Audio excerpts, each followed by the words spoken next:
बिस्मिल्लाहिर्रहमानिर्रहीम। आप सब देखते होंगे कि जो इंजीनियर्स बेसिकली मैं इंजीनियर्स की बात करूँगा, इंजीनियर्स जब 7वें सेमेस्टर में पहुँचते हैं, उनकी एफवाईपी मीन्स फाइनल ईयर प्रोजेक्ट्स होते हैं। वो उन्होंने 7वें और 8वें सेमेस्टर मीन्स के 2 सेमेस्टर और 1 साल में जो 2 सेमेस्टर एंड हो रहे होते हैं, उसमें उन्होंने एफवाईपी फाइनल ईयर प्रोजेक्ट करना होता है। उसकी डिफरेंट प्रेजेंटेशन होती है, मिडल में होता है कि आपने काम कितना कर लिया और लास्ट में एंड में उनकी फाइनल प्रेजेंटेशन होती है और ओपन हाउस होता है।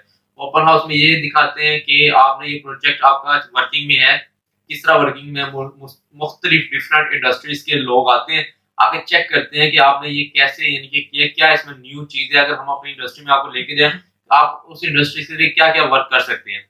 तो उसके लिए इनिशियल जो प्रेज़ेंटेशन होती है, इसके बारे में थोड़ी-सी इन्फॉर्मेशन आज हमने शेयर करनी है कि उसमें हमने क्या कैसे सिलेक्शन वगैरह करनी है, कि हमने कहाँ से डेटा वगैरह कलेक्ट करना है। एंड देन इसके बाद हमने कुछ वीडियोस बनानी है कि आपने एफवाईपी कैसे सिलेक्ट करना है, मेंबर्स वगैरह कैसे सिलेक्ट करने हैं, ये हम बाद में वीडियोस बनाएंगे। फर्स्ट ये कि इनिशियल ये कि जो आपकी डिफेंस प्रेजेंटेशन या डिफरेंट प्रेजेंटेशन इनिशियल जो प्रेजेंटेशन होती है उसमें आपने क्या-क्या वर्किंग वगैरह करनी होती है, क्या-क्या मुश्किलात आपको आ सकती है, इसके बारे में इंफॉर्मेशन देंगे। बिस्मिल्लाहिर्रहमानिर्रहीम। जैसे कि आज हम प्रेजेंटेशन दे के आए हैं अपनी एफवाईपी की फर्स्ट प्रेजेंटेशन।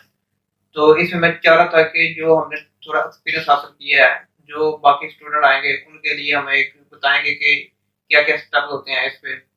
तो ये हमने लास्ट में आपको पता है कि इंजीनियरिंग में एक प्रोजेक्ट बनाना होता है। वो प्रोजेक्ट इस बेस पे होता है कि आप आम आदमी में उसको में क्या फायदा हो सकता है, वो इस किस्म का हम प्रोजेक्ट बनाएंगे ताकि लोगों को आसानी पैदा हो सके। तो दूसरी बात ये है कि जो पहली प्रेजेंटेशन होती है, ये ग्रूमिंग का स्टार्ट है कि आपने इसमें आप ग्रूमिंग कर सकते हैं अपनी।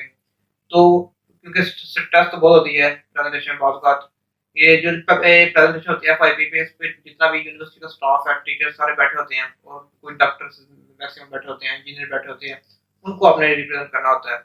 तो पहले तो बंदे को स्ट्रेस होती है, यार ये इतने हाई लेवल के बंदे बैठे हुए हैं, इनके दिमाग कैसे बोल सकेंगे। लेकिन जब बंदा प्रेजेंटेशन दे उसे ये सोच के जाना चाहिए कि ये हमारे सामने एक स्टूडेंट बैठे हुए हैं, ये हमारे प्रोसेस से गुजर के आए हैं। फिर जब बंदा ये सोचता है ना तो उसका स्ट्रेस थोड़ा कम होता है, तो फिर वो अच्छी प्रेजेंटेशन दे सकता है। तो इसका यही है कि अपने आप को, दूसरी बात ये है कि जो काम जो आपने रिप्रेजेंट करना होता है ना, रिप्रेजेंट करना होता है, उस पे आप तैयारी करके जाएं। जब आपकी तैयारी होगी और उस पे कंसेप्ट क्लियर हो, कॉन्फिडेंस खुद ब खुद डेवलप हो जाएगा।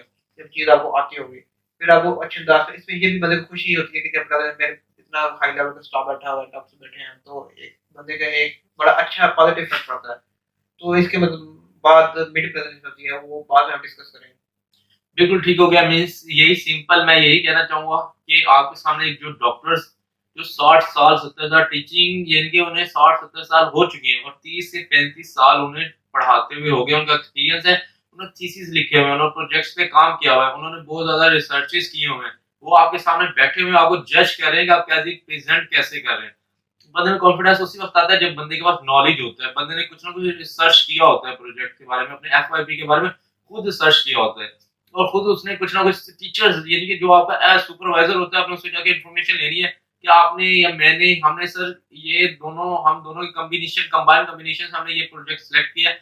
इसके बाद आप थोड़ी इन्फॉर्मेशन दें, आप यानी कि आपको लिंक्स देंगे, वीडियोस देंगे, आपने खुद जाके नेट से सर्च कर लेना, अपने सीनियर से गाइडलाइन ले लेनी है या कोई इस तरह का बंदा जिसने उसमें उसके बारे में पहले काम किया। क्योंकि एफवाईपी बेसिकली आपने जब काम करना होता है, कोई आपने न्यू इन्वेंशन लेके आनी होती है उसमें, उसमें आपने पुराना काम नहीं करना होता या कोई मॉडिफिकेशन करनी होती है, जो एक हर किसी को एक फ़ायदा पहुँचे। तो इसी तरह ही आपने क्या जब भी आपकी एफवाईपी हो आपने खुद प्रेज़ेंट करना है। बिल्कुल इसमें डरने की या ये खौफ खाने की बात नहीं है, हमारे सामने डॉक्टर्स बैठे हुए हैं डॉक्टर हालाँकि वो आपको बहुत अच्छे गाइडलाइन देते हैं ज़रूर, उनका काम ये नहीं होता कि आपको डरा देना है, आपको भगा देना है क्लास से, बिल्कुल नहीं। उनका काम होता है आपके अंदर कॉन्फिडेंस आए, आप जहाँ पे भी जाएँ वो कहें कि यार ये हम हमारी यूनिवर्सिटी को रिप्रेज़ेंट कर रहे हैं। उन्हें पता है कि अब इनके पास टाइम नहीं बचा बिल्कुल भी। इन्होंने जाके हमें रिप्रेज़ेंट करना है क्योंकि जो डॉक्टर्स ने आपको पढ़ाया होगा, आपने उन्हें जाके आगे रिप्रेज़ेंट करना है कि इन्होंने ये हमें नॉलेज दी है। उनके पास ये सब कुछ है। देन आपने ये चीज़ आपने याद रखनी है कि ये जो भी आपने नॉलेज लेना है, यानी कि उनके सामने कॉन्फिडेंस से जाना है, सारा यानी कि आपके पास जो नॉलेज है उन्हें आपने अपना नॉलेज शेयर करना है। आपने ये रिसर्च की हुई है, देन वो आपको जो आपकी कमी कोताही होगी वो आपको बताएँगे, वो आपको आइडियाज़ देंगे, आपको बताएँगे अपने ऑब्जेक्टिव्स में आपने ये चेंज करने हैं। आप ज़्यादा ऑब्जेक्टिव्स तो नहीं ले रहे। इसके बारे में बहुत क्योंकि आपका एक सुपरवाइज़र है ना, वो आपके साथ बहुत ज़्यादा मुखलिस है। आई नो दैट कि वो आपके साथ बहुत ज़्यादा मुखलिस है। लेकिन वो उसका एक माइंड है, वो उसका एक माइंड है, वो एक माइंड के बारे में आपको सब कुछ बताएगा। लेकिन जो इनिशियल प्रेजेंटेशन होगी उसमें आपके सामने बहुत ज्यादा माइंडेड बैठे होंगे और बहुत अपनी लाइफ के सारे एक्सपीरियंस लेके आए होंगे। तो वो आपको सारे एक्सपीरियंस के बारे में बताएंगे और मुख्तलिफ मुख्तलिफ चीजों के बारे में वो लोग बताएंगे आपको मस्त कि यार ये चीजें चेंज हो रही है, ये चीजें नहीं चेंज हो रही। आई होप आप अंडरस्टैंड कर चुके होंगे। आपने कुछ बताना है इसके मैं बारे एक में? छोटी सी बात बता देता हूँ कि प्रेजेंटेशन देने से पहले मैं थोड़ा स्ट्रेस में था, पता नहीं कैसे दूँगा, कैसे बोलूँगा। लेकिन उसका मैंने ना एक हल निकाला। मैंने ना अपने हॉस्टल में ना एक सामने शीशा रखा और मैं उसके सामने तकरीबन 5-6 दफ़ा प्रैक्टिस की। वो प्रैक्टिस करने के बाद मैंने देखा कि मेरे अंदर की जो वॉइस थी मेरी, वो थोड़ी सेट हो रही थी और मेरे अंदर से थोड़ी-सी ना आवाज़ अच्छी किस्म की तेज़ निकल रही थी। तो मैं एक यही टिप्स है कि आप प्रेज़ेंट देने से पहले थोड़ी इस तरह प्रैक्टिस कर लें, तो ठीक बहुत हो बेहतर रहेगा। ठीक हो गया। मीन्स कि आपने जब भी अगर आप डर रहे हैं कि यार मैं रिप्रेजेंट कैसे करूँगा, मैं रिप्रेजेंट करता हुआ कैसे लगूँगा, तो आपने सिंपल अपना फ्रंट कैमरा ओपन करके या अपना शीशा खुद ओपन करके आपने बताना है, आपने गाइडलाइन देनी है, आपने खुद अपने आप को ही गिन के बता देना है कि मेरे अंदर ये गलती है, आपने खुद अपनी गलती है, खुद ही अपने आप को आपने मॉडिफाई कर लेना है, खुद ब खुद ही अपने आप को टीच कर लेना है, ठीक है? उम्मीद है कि आप आज के बाद जब भी एफवाईपी या कोई भी प्रेजेंटेशन देंगे, उसके बारे में बिल्कुल नहीं डरेंगे, कॉन्फिडेंस से जाएँगे, नॉलेज पहले हासिल कर लें, कुछ पढ़ लें, कुछ ले लें, फिर आपको किसी चीज़ का डर नहीं होगा। अल्लाह हाफ़िज़, टेक केयर।